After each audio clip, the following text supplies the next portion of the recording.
Well, coming to present the Word of God this morning is son of the house. And he doesn't have to ask to come, he just comes. And that's okay. When you're family, you can just come in. Someone say amen. In fact, all of us should be like that. Yeah, we no need knock on the no need knock on the door. Just walk right into the church. Someone say amen. Well, of course, friend of the house, son of the house, encouraging so many of us in so many ways. Also helping me and also mentoring me in many ways as I took over the church and showing me the ropes and things like that. Um, but also so close to the family that many people call him doctor, many people call him pastor, many people call him manong, I call him uncle. And so coming to bring the word of God this morning, will you help me welcome Uncle Don Kua. Hey guys, I don't want to come with a video. I don't want to greet you with a video. I hey, I came personally, amen. I was not invited. Yeah, that's true because I really want to come and greet you all. Amen. Praise be to God. The Lord is good. The Lord is good. Amen. Amen and amen. How are you guys? Yes. Again, I would like to greet my Ninong, Chris, and Sister Aurora, my Ninang, and all of you guys. Happy 60th Bethel Chapel Church Anniversary. Amen, amen. Palakpakan naman natin ang Panginoon. Yes, let's all give the glory to our God. Yes, yesterday was the last day of what they call the Love Month, right? And today is the first day and the first Sunday of the month of March. Let's just come before the Lord and study the radical love of the Savior. Amen. With what is happening in the world today, uh, the world needs this radical love. Amen. Christ is coming very soon. We have to fulfill the Great Commission. Amen. And we would like to thank God for that this morning. Father God, we would like you to ask for your anointing power to each and every one of us, God. Change us as your love continue to flow in our lives and continue to transform us. May we also be able to share it to others so that they will also experience the love of the Lord Jesus Christ too, Lord. And we ask all of these things in Jesus' name we pray. Amen. This morning we are going to study the most famous, the greatest verse in the Bible. Very short. I'm sure over history, they have memorized this verse already, and you should have memorized this verse in John 3:16. Flash the John 3:16. Praise God. Hallelujah. And I'm sure you can read it with me, right? Or you can already memorize with me. Let's do it together. Ready, get, set, go. John 3:16. For God so loved the world that he gave his only begotten Son, that whosoever believes in him should not perish but have everlasting life. Let's do it in Tagalog, all right? Gayon na lamang ang pagsinta ng Diyos sa sanlibutan.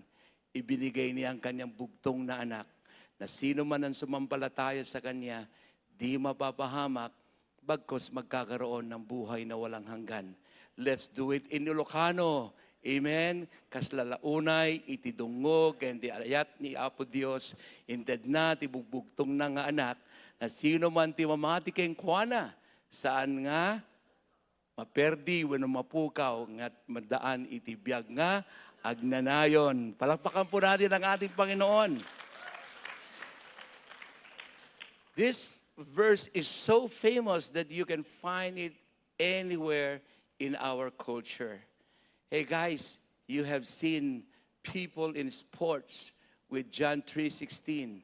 Yes, whatever part of their body, they're going to show it because they're so positive. They're just so proud to give you the message of the radical love of the Savior. Praise be to God. So the Bible says, for God so loved, it's not clicking. Hold on. Yeah. For God so loved the world, okay?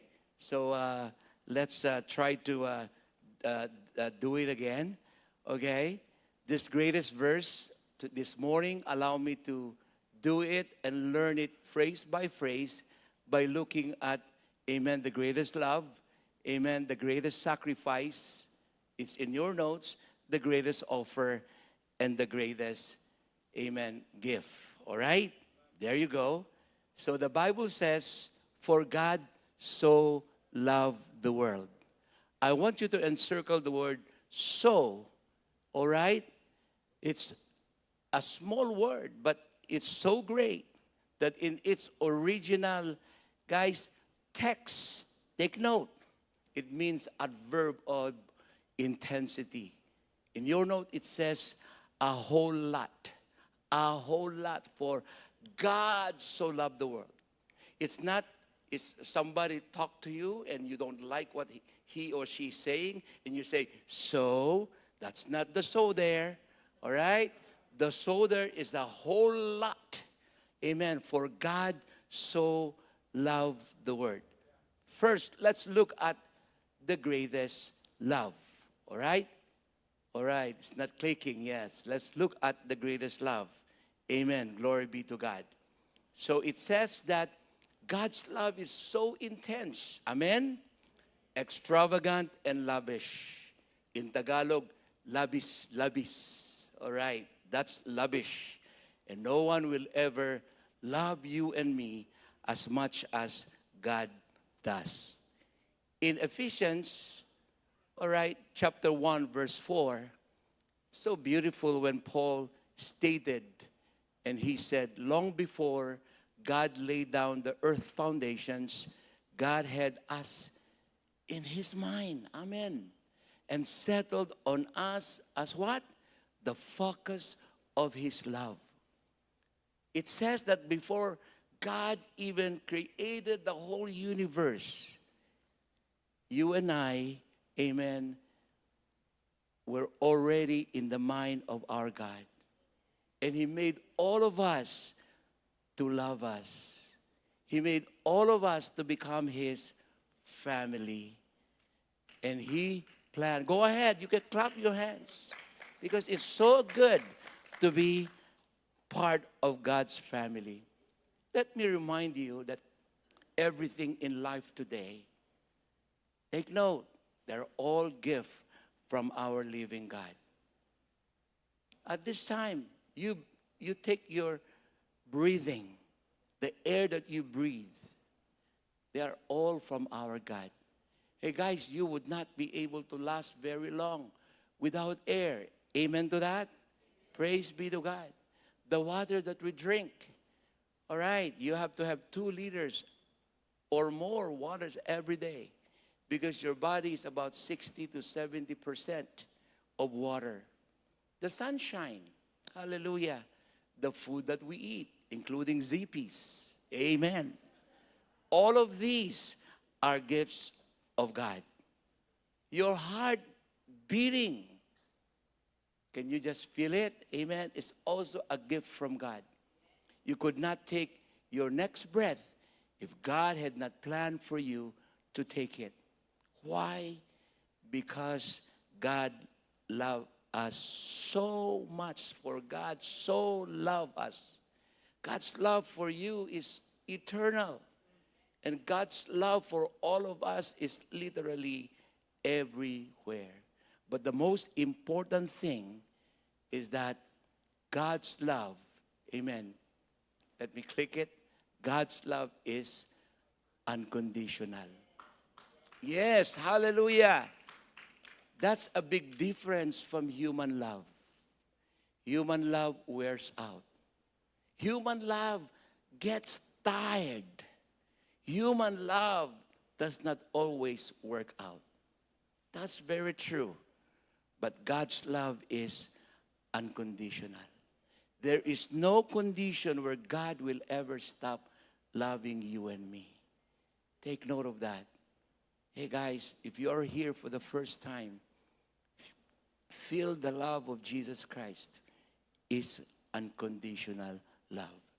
In Romans chapter 8, verse 39, wow, It says there, nothing in all creation is able to separate us from the love of Christ, from the love of God that is in Jesus Christ. Hey guys, you cannot make God to stop loving you. You can try, but you will fail. God's love for you is not based on who we are. It's not based on our performance.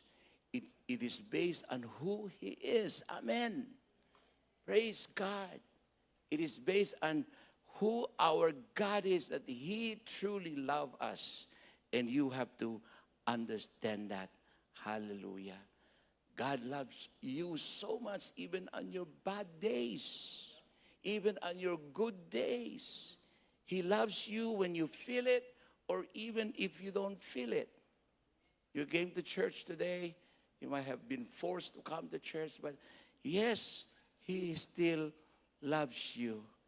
In Ephesians chapter 3, verse 18 to 19, wow, Paul said to the people in Ephesus, may you be able to feel and understand how long, how wide, how deep, how high God's love really is. And not only to understand or to be able to feel, but He said, experience this love for yourself. God is saying, I just don't want you to know it. Church family, visitors and friends, God wants you to experience it. Hallelujah. Because when you experience that wonderful, unconditional, amen, eternal, lavish, outstretched love of Jesus Christ. Hey guys, if you experience it personally, it is going to change your life. Amen? It is going to change your life. Let's ask this question. How long is God's love? Long enough to last forever. How wide is God's love? Wide enough to be everywhere you are going to be. Hallelujah. How deep is God's love? Deep enough to handle any of your problems. You know what Corrie ten Boom said? If you have watched her movie, The Hiding Place, this is during the Nazi, regime of Hitler. You know what he said? There is no pit so deep that God's love is not deeper still. With Jesus, even in our darkest moments, the best remains, and the very best is yet to be. Wow! Betsy and her were in prison at the Nazi concentration camp. Betsy died. She survived. And see the love, the radical love of Jesus that she experienced. She was able to even share them even after that Nazi regime. How high is God's love? High enough to overcome any barriers in your life, any crisis, guys, any sickness or even death. That's why God is always saying to all of us, I love you so much. For God so loved the world. Second, God so loved the world that He what? He gave His only begotten Son. Put a heart, guys, put a heart. Let me click the word gave. Amen. The word gave is so important. And the second part of this John 3:16 tells us about the greatest. All right, there you go. The greatest sacrifice. Hallelujah. For God so loved that He what? Gave. Love and giving will always go together, church family. You can give without loving, but you cannot love without giving. Guys, giving is the essence of this radical love. That's why when they ask you to spell love, you can do it two ways. You can say Give, amen, give, or Time, time. That's how you should define love today, because you give your time and you give to show forth your love. For God so loved the world that he gave his only begotten Son to come to this earth and die for us. Are you glad that God did not say, for God so loved the world that he sent an avatar or an ambassador? Are you glad that God did not say, guys, I love you, that's why I sent a nice guy named Pastor Allen, or a prophet, or just a great teacher? But thank God that he sent his own begotten Son, Jesus. That's why, hallelujah, go ahead and clap your hands. I like to click. It's not clicking. All right, there you go. And in Colossians 1:15, that's why we celebrate Christmas, guys, because our Jesus became the visible image of the invisible God. Why did God come to earth in human form? He should have shouted, up in heaven, say, I love you, Brother Nick. I love you so much. Yeah, yes, yes, yes, with an echo. Why? He doesn't want to do it that way. He wanted to communicate to us. So our Jesus, our God, became one of us. Hallelujah. See, if you want to communicate with the ants, one day, because you're a nature lover, you cannot. You must become an ant for you to communicate. Amen? You want to communicate to a cow because you want to eat, the meat. You cannot communicate with them unless you become a cow, right? You want to communicate with your parrots, they cannot understand you, though they can say a few words, but just to mimic or imitate you. But you must become a bird in order to communicate with them. But God chose to become human. He wanted to become just like us, God with skin on. If you ever want to know what God looks like, look at the life of Jesus on earth. For 33 and a half years, he spent time with people. Amen. Slept with people. Eat with people. Play with people. Amen. Made miracles. Yes. Choose disciples. Amen. Glory be to God. Invest his life to people. Yes, that's the way to communicate today. Because God so loved us. Amen. Glory be to God. The Lord is really good.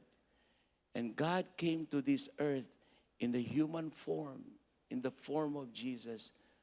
And let me emphasize several things that so that you understand why he came as a human first. All right. Take note of that. That's why even in John, amen, in that verse that you read there, anyone who have seen me has seen the Father, because he wants to show what God is really like in John 14:9. Amen? Praise be to God. Number 2, to tell us the truth. And number 3, hallelujah, to tell us that he is the way. That's why he said in John 14:6, I am the way, I am the truth, and I am the life. And no one goes to the Father except through him. And lastly, he came, hallelujah, to show us how to live a godly model life. There must be a change. There must be transformation in our life today. But the number one reason that Jesus came here, he came to die for our sins. Amen. To redeem us, church family. Amen. So that our sins will be forgiven. In Romans chapter 5, verse 8, the Bible says God put His love on the line for us. He didn't just say, I love you, Brother Nick. But He showed it. He came down on earth. By what? Offering His begotten Son in sacrificial death while we were of no use whatever to Him. Wow. Praise be to God. See, God is not obligated to die on the cross for us. He just did it because He so loved us. Amen.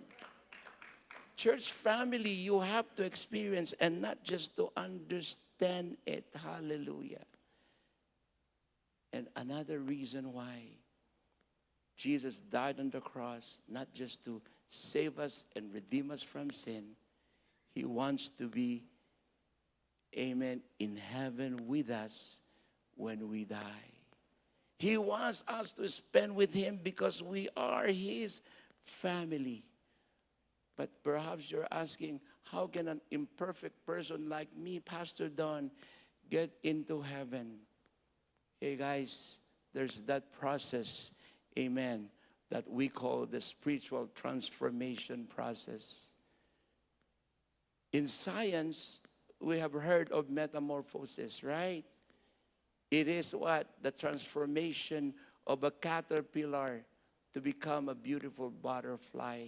Something that you don't understand. See? An ugly caterpillar becoming a beautiful butterfly. And there is such thing as spiritual transformation that the Holy Spirit, through the blood of Jesus, that He will do in your life. Because He died on the cross. He paid for your sin. Amen. Hallelujah. And He is going to get you your ticket to go to heaven and transform you while you are on earth until finally you get to be in heaven with Him. Hallelujah. In Luke chapter 2, verse 11, it says, unto you is born. Hallelujah. That's why we need this Savior this day. Hallelujah. And this is the angel saying to the shepherds, you need a Savior who is Christ the Lord. Hallelujah. Wow, that's a beautiful verse that we have to understand. And when Jesus Christ stretched out His arms on the cross, take note of that. We're celebrating this coming April again. He was saying to all of us, church family, this is how much I love you. When the Roman soldiers nailed the nails into His hands, He was saying, oh, hallelujah, it's so painful. But guys, even though it's so painful to die on the cross, He showed His love for you and me, even though it hurts. Hallelujah. And I call this love in the first degree. That's how much God loves us. Thank you, Jesus. In 2 Corinthians chapter 5, verse 21, let's all read it together. And God took the sinless Christ and poured into Him our sins. Then in exchange, He poured God's goodness, hallelujah, into us. That's the only way we get into heaven. God, Jesus makes up the difference. Just a while ago we were singing His righteousness. Only His righteousness, amen, that He did on the cross, amen, that the Lord declared us not guilty. His righteousness takes care of all of us through God's spiritual transformation from the inside out. He showed His wonderful, radical love by dying on the cross. And I call that the greatest sacrifice. Let's go to the next amen phrase. That whosoever, you can look at your notes, and whosoever believes in Him should not perish. And let us try to circle that, amen, whosoever the greatest offer.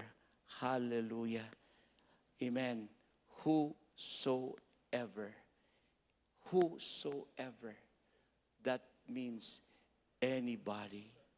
That means all of us, amen, has, amen, the beautiful privilege to be saved, to be with Christ. In Titus, amen, hallelujah, help me click it. Titus chapter 2, verse 11, it says, "For the grace of God has been revealed, bringing what? Salvation to what? All people." The free gift of our God, amen, is offered to everyone, to all people. It does not say that there's only, amen, offered to Bethel Chapel. It did not say that this is only offered to my church, to any group, to any nationality. It says here, it is offered to everyone. I don't really care what is your religious background today, but this is what the Bible says, the truth, that Jesus loves you and died for you. Jesus loves you and died for you. Let me say it again. Jesus loves you and died for you. The free gift of eternal salvation is offered to everyone. To everyone, to all. And I would like to remind you, again, with the word experience, it means it's all about an intimate relationship with Christ, not entering into any religion. Church family, regardless of your ethnic background, your economic background, your educational background, it does not matter who you are or what you have done. It's all about whosoever believes in him, he shall not perish. You might be asking, Pastor Don, how can I accept this offer? Yes, it's free. It's offered to me. In Romans 10 verse 9, take note of this. If you confess with your mouth Jesus Christ is Lord, and you believe in your heart that God raised him from the dead, you will be saved. Wow. What is the challenge of this verse?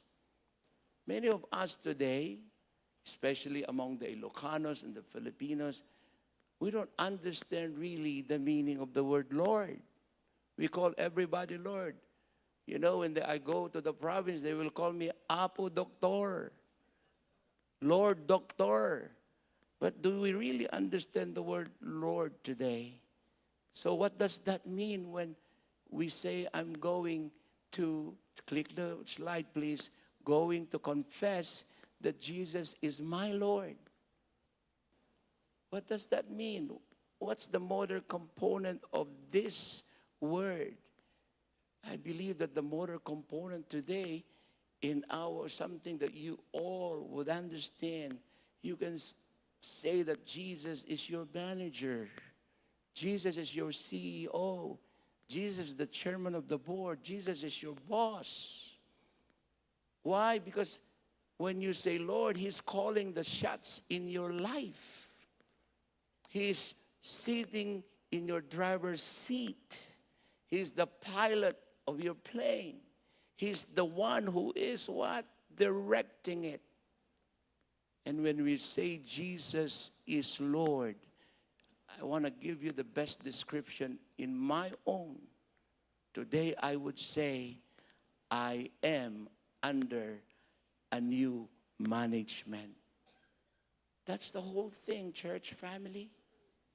Yes, the spiritual transformation that you are going to experience will let you understand that from the inside out, you are now under the new management of our Lord Jesus Christ. Guys, beware of this. Men can have intellectual understanding of Jesus. Take note. But a lot of us today, we go to church, but no heart, no emotional commitment. See, that's not what it means to be under new management. See, just saying, I believe in Jesus, raising up your hands, is not enough. See? Saying that you believe in Jesus, that He died on the cross, is not enough. Saying that Jesus rose from the dead is not enough. Why? Because even the devil believes that. But you can never find Satan in heaven one day because of that kind of belief. And that's not enough. What does it mean to believe? Let me just go a little theology. Please help me put that. The word here in the beautiful Greek translation is pronounced as pisteuo. Take note of that, church family, pisteuo. To believe means to trust in, to cling to rely on, to put your full weight. It means have an intimate relationship with the living God. That's what believe means, guys. And Satan cannot do that. So thank be to God. The Lord is so good. Let's review a little bit and go to the last phrase. Let's do it.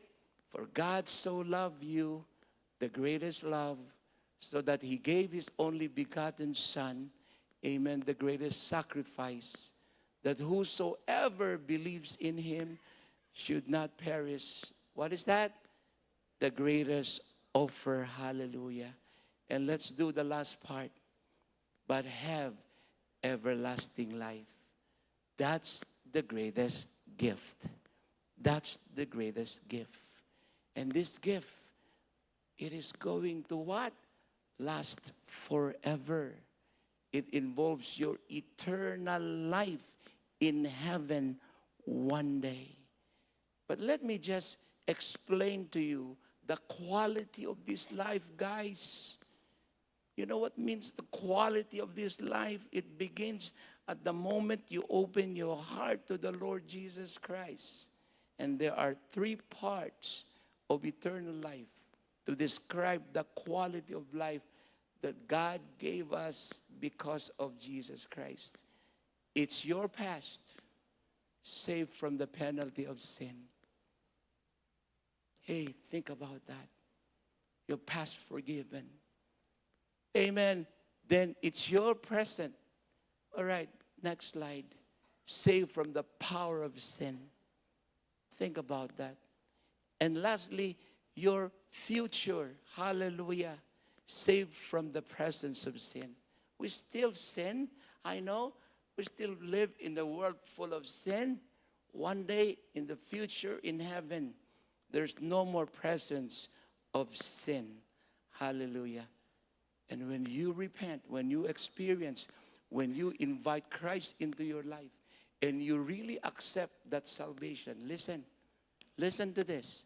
Three things happen. Three things happen in your past, in your future, and in your present, and in your future. First, you get your past forgiven. Second, you get a purpose for living.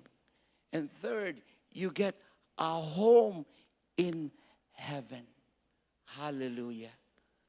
See, Jesus, the quality of the life He's giving involves and takes care of your past, your present, and your future. Where are you going to get that deal like that? You cannot get that from Amazon or Lazada or Joby or at Walmart or Ross. No way. Only God can make that kind of offer to you today. In 1 Peter 1:3-4, it says, because Jesus was raised from the dead, we have been given what? A brand new life. Amen. You know what that means? The past completely wiped out. We get a new life, church family, and have everything to live for. Amen. That's the present. That's the model life that God wants you to live, including what it says, a future what? In heaven. And that's the future. And not only that, the good news is the future starts now. Woo! It does not start when you go to heaven. It starts now when you repent and give your life to Jesus Christ. As we come to a close, let me challenge you. Are you living with a purpose in life?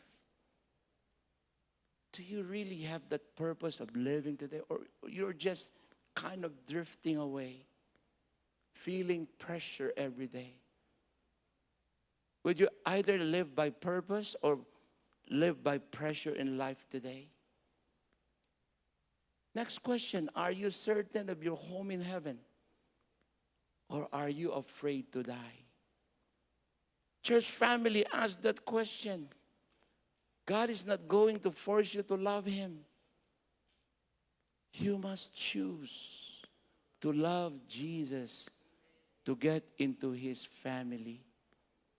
See, when you were born physically, automatically, you don't have any choice.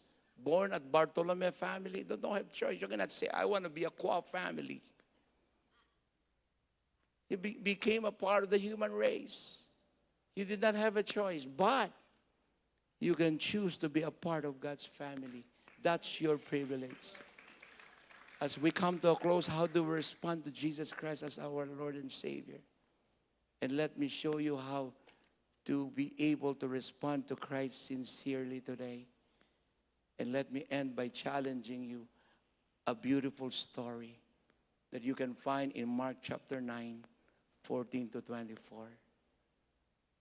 There's a father who came to Jesus one day. Very, very honest. He went to Jesus and he said, Lord, my son is sick and I want him to be healed. And Jesus, with a tender heart, looked at this guy and said, do you believe that I can heal him? Do you believe that I can heal your son? When you read Mark chapter 9, guys, you will admire this man, this father, so authentic, so honest. And you know what he said? I believe, but help me with my unbelief. Help me with my doubts. That's humility, and that is what God is looking for. And Jesus said to him, that's good enough. And he healed his son. The only one reason to believe is to believe that He loves you. He created you to become His family. He wants you and me to have Him as our Savior. And let me again show you this summary of our message. John 3:16. If you can memorize with me before I give the summary, let's do it in English only. Go for it. 1, 2, 3. For God so loved the world that He gave His only begotten Son, that whosoever believes in Him should not perish but have everlasting life. First slide, the greatest love. Amen. So love. Not the word so, but the word so love a whole lot. Number 2, click the slide please, the greatest sacrifice. Amen. The third one, click it again for me, the greatest offer. And the last one, the greatest gift. Guys, I did this so that you understand. It is not something to just understand and to feel it. It's something that you and I must experience. Can I ask Pastor Alan to come and pray and even challenge any one of you to come to know Christ as Lord and Savior. Pastor Alan, would you come and close us also in prayer?